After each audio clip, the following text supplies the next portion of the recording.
ও বোনেরা, আসসালামু আলাইকুম রহমতুল্লাহি ওয়া বারাকাতুহু।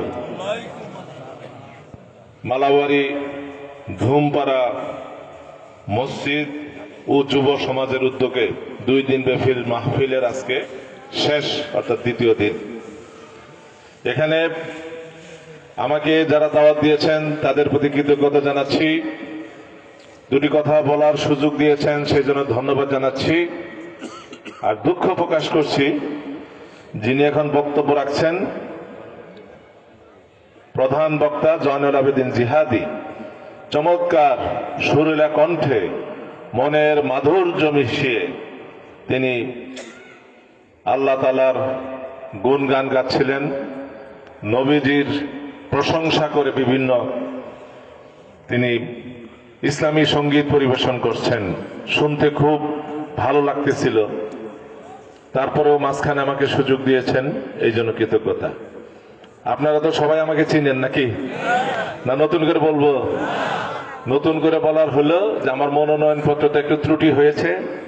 আজকে আপিল করেছি, 4-5 দিনের মধ্যে ইনশাল্লাহ ঠিক হয়ে যাবে।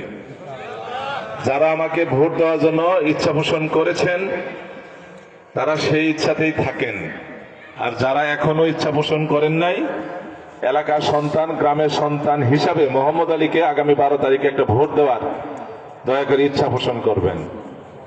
ভোট তো অতীতে বহুবার দিয়েছেন, ভবিষ্যতেও দিবেন, কিন্তু নিজেদের গ্রামের নিজেদের এলাকার ছেলে আবার কবে জাতীয় সংসদ সদস্য প্রার্থী হয়ে একটা জনপ্রিয় প্রার্থী হয়ে আসবে সেটা কিন্তু বলা যায় না।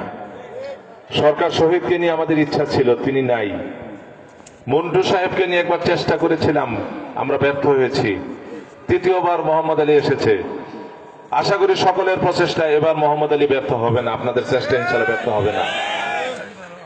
অনেকেই অনেক কথা বলে, অনেকের অনেক কিছুতে স্বার্থ থাকে, কিন্তু আপনারা যারা সাধারণ ভোটার, সম্মানিত ভোটার, গ্রামের সম্মানিত ব্যক্তি, তাদের কিন্তু কোনো স্বার্থ নাই। কোন দল ক্ষমতায় আসলো, কোন দল ক্ষমতা থেকে গেল, সেটা নিয়ে আপনাদের কোনো মাথা ব্যথাও নাই, স্বার্থও নাই।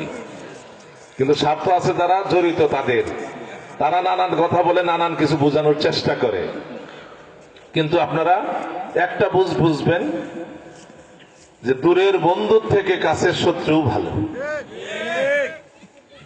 কারণ রংপুর আপনার একটা বন্ধু থাকতে পারে, হায়াত মউত তো আছে, তাই না? আমরা মারা যাব, রংপুরের বন্ধু এসে কিন্তু আপনার জানাজায় অংশগ্রহণ করতে পারবে না। আপনার বাড়ির পাশে শত্রু যতই হোক, আরে কেন এত তার সাথে বিরোধ করলাম, সে আপনার জানাজায় যাবে, আপনার খাটিয়াটা ধরবে, 2-3 বার কবরে মাটি দিবে। সেই জন্য বলে দূরের বন্ধুর থেকে কাছের শত্রু ভালো। তো এই জন্য কাছের মানুষ হিসাবে আপনারা ইনশাল্লাহ যে সমর্থন দিয়েছেন এলাকাবাসী, এটা কিন্তু চতুর্দিকে ছড়িয়ে পড়েছে।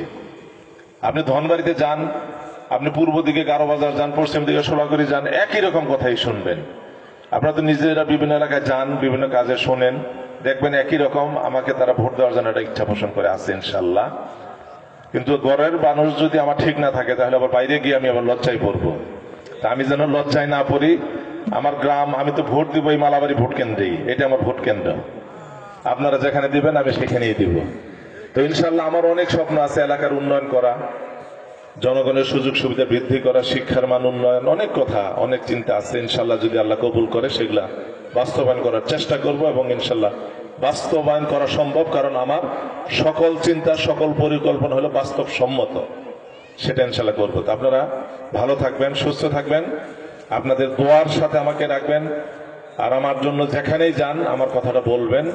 আর যারা এখনো আমাকে ভোট দেওয়ার জন্য ইচ্ছা পোষণ করেন তাদেরকে বলবেন তারা যেন আমাকে একটা ভোট দেওয়ার সিদ্ধান্ত নেয়। এই কথা বলেই আমি আমার বক্তব্য শেষ করছি। আসসালামু আলাইকুম রহমতুল্লাহি ওয়া বারাকাতুহু।